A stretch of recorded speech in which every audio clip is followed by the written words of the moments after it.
قرآن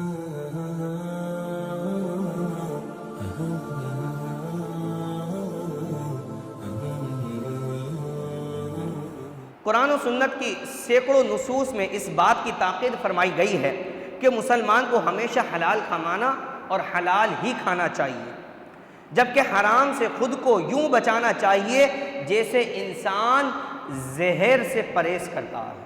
زہر کھانے سے بندہ اپنے آپ کو کس طرح سے بچاتا ہے؟ تو روایتوں میں آیا ہے کہ بندے کو چاہیے اپنے آپ کو حرام سے بھی اسی طرح سے دور رکھے جس طرح اپنے آپ کو زہر کھانے سے بندہ دور رکھتا ہے۔ اور ہمارے جو بزرگان دین کی سیرت کا اگر ہم مطالعہ کریں تو اس میں یہی بات ملتی ہے۔ آپ ایک واقعہ دیکھیں، حضرت خواجہ نظام الدین اولیاء محبوب الہی رحمۃ اللہ تعالی علیہ اپنے مرشد گرامی خواجہ فرید الدین مسعود گنج شکر رحمۃ اللہ تعالی علیہ کی خدمت میں حاضر ہونے کے بعد دہلی واپس جا رہے تھے کہ راستے میں بہت پیاس محسوس ہوئی، یہاں تک کہ شدید گرمی تھی اور پیاس کا عالم یہ کہ گلا سوکھ کر کانٹا ہو چکا ہے۔ ایک شخص کو دیکھا کہ اس کے پاس ایک برتن ہے، اس برتن میں اس کے پاس کچھ پانی موجود ہے۔ آپ رحمۃ اللہ تعالی علیہ نے اس سے پانی طلب کیا۔ اس شخص نے جب وہ پانی کا کٹورا آپ کو دیا تو آپ رحمۃ اللہ تعالی نے اسے واپس لوٹا دیا، پانی نہیں پیا۔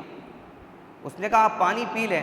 آپ رحمۃ اللہ تعالی نے فرمایا کہ یہ شراب کا برتن ہے اور اس پر شراب کے اثرات موجود ہیں، میں یہ پانی نہیں پی سکتا۔ اس نے کہا یہاں دور دور تک جو ہے کوئی پانی موجود نہیں ہے، اگر آپ اپنی جان بچانا چاہتے ہیں تو آپ یہ پانی پی لیں، ورنہ اسی ریگستان میں راستے میں گرمی اور پانی کی شدت کی وجہ سے جو ہے وہ موت واقع ہونے کا خدشہ ہے۔ لیکن آپ رحمۃ اللہ تعالی نے فرمایا کہ اگر مجھے موت آتی ہے تو موت آ جائے، لیکن میں اس برتن سے پانی نہیں پیوں گا کہ جس برتن میں لوگ شراب پیتے ہوں۔ اللہ اکبر۔ آپ رحمۃ اللہ تعالی نے وہ پانی اسے لٹایا اور آپ جو ہے وہ راستے میں ایسے ہی چل دیے، تھوڑا ہی آگے گئے تھے کہ اللہ تبارک و تعالی نے ایسا کرم فرمایا کہ آپ رحمۃ اللہ تعالی علیہ کو پینے کا صاف پانی مہیا ہو گیا۔ یہ ہے کہ آپ نے حرام سے اپنے آپ کو بچایا، اللہ تبارک و تعالی نے آپ کو پینے کا پانی عطا فرما دیا۔ ایک مرتبہ حضرت علی رضی اللہ تعالیٰ عنہ آپ نماز کے لیے تشریف لا رہے تھے، آپ کے پاس ایک زرہ موجود تھی۔ آپ رحمۃ اللہ تعالی علیہ نے ایک شخص کو کہا کہ یہ زرہ اور میرا سامان جو ہے یہ زرہ آپ پکڑ لو، میں اتنے مسجد میں جا کے نماز پڑھ کر آ جاتا ہوں۔ اس نے کہا ٹھیک ہے۔ اب وہ زرہ لے کے مسجد کے گیٹ پہ بیٹھ گیا۔ حضرت علی رضی اللہ تعالیٰ عنہ مسجد میں گئے، آپ نماز پڑھنے میں مشغول ہو گئے۔ اس شخص کے دل میں خیال آیا کہ کیوں نہ میں یہ زرہ کو بیچ کے اور یہاں سے فرار ہو جاؤں، میں بھاگ جاتا ہوں، آپ نماز پڑھ کر آئیں گے میں یہاں موجود ہی نہیں ہوں گا۔ وہ شخص گیا اور اس شخص نے جا کر 2 درہم کی جو ہے وہ زرہ بیچ دی۔ اب جب حضرت علی رضی اللہ تعالیٰ عنہ نماز پڑھ کے فارغ ہوئے تو آپ نے دل میں سوچا کہ اس بندے کو جس کو میں نے زرہ پکڑائی ہے میں اس کو اپنی طرف سے تحفتاً یا اجرتاً 2 درہم عطا کر دوں گا، کیونکہ وہ میرا سامان لے کے کب سے میرے انتظار میں بیٹھا ہوا ہے۔ آپ نے یہ دل میں خیال کیا اور آپ جو ہی مسجد سے باہر آئے تو دیکھا وہ شخص ہی موجود نہیں ہے، وہ آپ کی زرہ لے کے فرار ہو چکا تھا۔ اب حضرت علی رضی اللہ تعالیٰ جب گھر واپس آنے لگے، آپ بازار کے راستے سے جب واپس آ رہے تو آپ نے اپنی زرہ کو بازار میں دیکھا تو آپ اپنی زرہ دیکھ کر پہچان گئے۔ آپ نے اس زرہ والے سے پوچھا جس کے پاس وہ زرہ موجود تھی، یہ زرہ آپ کو کس نے دی ہے؟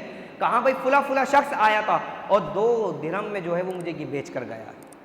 اللہ اکبر۔ حضرت علی نے اس سے فرمایا کہ زرہ مجھے میری ہے، تم یہ 2 درہم لو اور یہ زرہ مجھے دے دو۔ اور آپ نے فرمایا کہ اللہ تبارک و تعالی نے اس کے رزق میں 2 درہم لکھے تھے، اب یہ انتخاب اس کا تھا کہ وہ اس کو حلال طریقے سے حاصل کرتا یا حرام طریقے سے کماتا، بلکہ میں نے یہ دل میں خیال کیا تھا کہ میں اس کو یہ 2 درہم عطا کروں گا، کیونکہ اللہ تبارک و تعالی نے اس کے رزق میں یہ 2 درہم لکھے تھے۔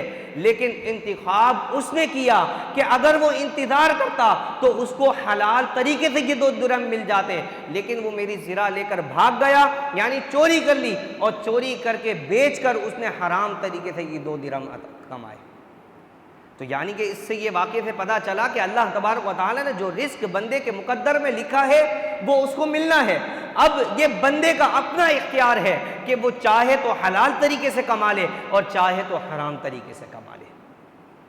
بعض اوقات مال آنے میں ٹائم لگ جاتا ہے، لیکن انسان کا نفس اتنا بحیث ہے کہ وہ انتظار نہیں کرتا، وہ یہ نہیں سوچتا۔ ایک حدیث مبارکہ میں آیا، حضور علیہ الصلوۃ والسلام نے ارشاد فرمایا کہ ایک وقت ایسا آئے گا کہ لوگ کمانے کی طلب میں اتنا آگے بڑھ جائیں گے اور وہ اس چیز کی پرواہ بھی نہیں کریں گے کہ یہ مال حرام طریقے سے میرے پاس آ رہا ہے یا حلال طریقے سے میرے پاس آ رہا ہے۔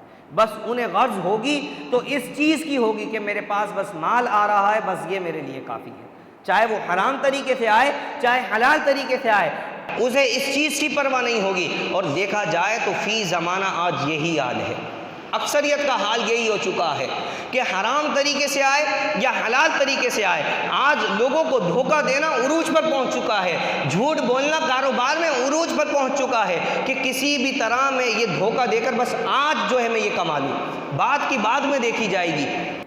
آخرت کے بارے میں ہم سوچتے نہیں ہیں کہ آخرت میں اس کا کیا انجام ہوگا، کہ آخرت میں پھر ہمیں کیا بھگتنا پڑے گا کہ آج ہم جھوٹ بول کر حرام طریقے سے رزق کما لیتے ہیں۔ دیکھیے یاد رکھیے، یہ رزق کا وعدہ کس نے کیا ہے؟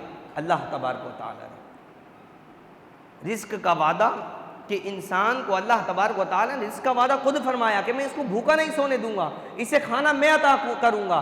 اگر یہ رزق کا وعدہ کسی اور کے اوپر ہوتا تو پھر تو بندے کو سوچنے کی بات تھی، لیکن جب رزق کا وعدہ اللہ تبارک و تعالی نے لیا ہے، اور اگر آپ سوچیں کہ اگر بندہ حرام طریقے سے کما رہا ہے اور اس کے باوجود اس کا رب اس کو رزق عطا کر رہا ہے، تو کیا اگر وہ حلال طریقے سے کمائے گا تو اللہ تبارک و تعالی کیا اس کو رزق عطا نہیں فرمائے گا؟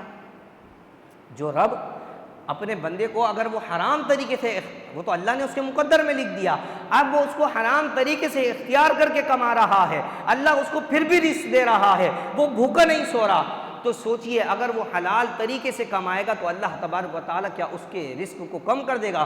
بلکہ اللہ تبارک و تعالیٰ اس کے رزق میں برکت عطا فرمائے گا۔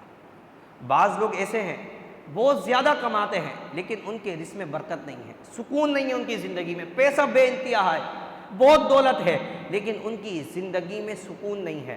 اور بعض ایسے بھی آپ کو ملیں گے کماتے تھوڑا ہیں لیکن اللہ تبارک و تعالیٰ نے انہیں ایسا ذہنی اور قلبی سکون عطا فرمایا ہے، وہ اس تھوڑے پر بھی اپنے رب کا شکر ادا کرتے ہیں کہ مالک و مولا تیرا شکر ہے کہ تو نے حلال اور طیب رزق ہمیں عطا فرمایا۔